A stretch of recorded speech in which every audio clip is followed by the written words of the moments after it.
Paano mo isinasabuhay ang pag-ibig mo sa Diyos? Isang mabiyaya at puno ng pag-asang araw ng Lunes, kapanalig. Pasalamatan natin ang Diyos sa panibagong araw, panibagong linggo, upang mapurihan siya sa ating buhay.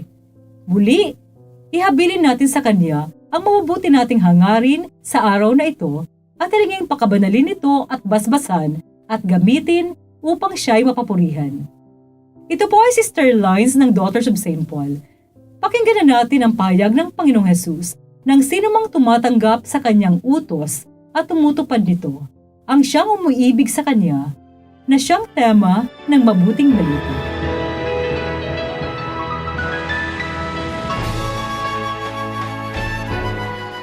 Sinabi ni Jesus sa kanyang mga alagad, "Ang tumutupad sa tinanggap niyang mga kautusan ko, siya ang nagmamahal sa akin.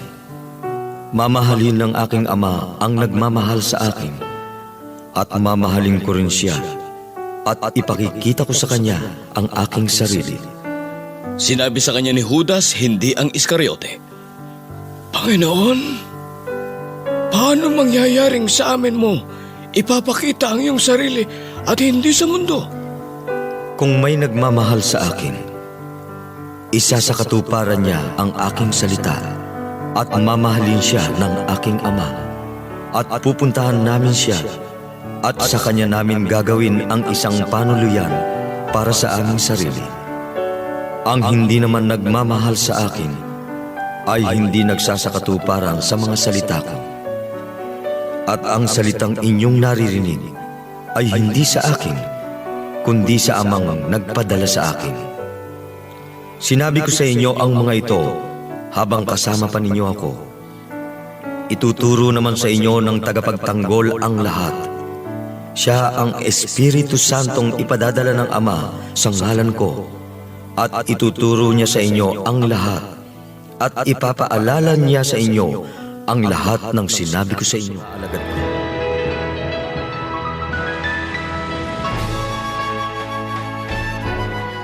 Noong bagong pasok ako sa kumbento, ang madalas na pumapasok sa aking isipan ay mga sandaling nag-uusap kami ni tatay.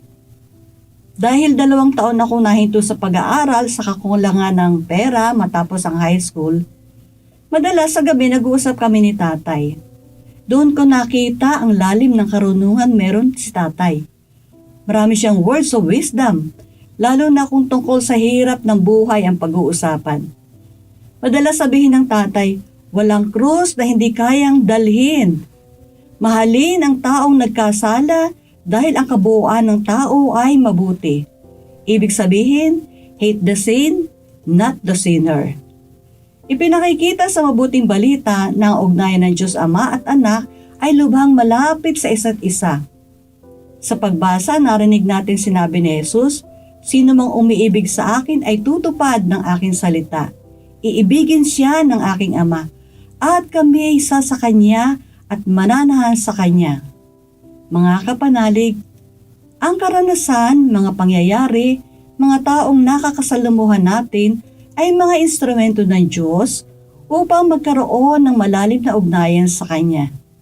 Idalangin natin na sa tulong ng mga aral at turo ng Panginoong Hesus, makaisa niya tayo sa buhay natin dito sa lupa at sa langit na pangarap. Manalangin tayo. Panginoon, kulang na kulang ang aming kakayahan upang sumunod sa iyo at manalig. Ang tawag ng kabanalan ay hindi madali, pero sa tulong ng Banal na Espiritu na laging gumagabay, kami ay makasusunod sa inyo. Nawa, lagi kaming gabayan. Amen. Mga kapanalig, support Pauline's online ministry. Subscribe, like, and follow us on Facebook, YouTube, Instagram, Twitter, TikTok, Spotify, Google, and Apple Podcast. Maraming salamat po.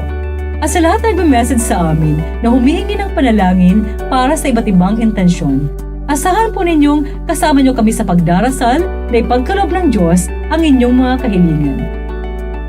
Ito po muli si Sister Lines ng Daughters of St. Paul na nagpapaalalang sa mga pinagdadaanan nating pagsubok sa buhay, umugot ng kaliwanagan, lakas at pag-asa sa Panginoong Hesukristong muling nabuhay.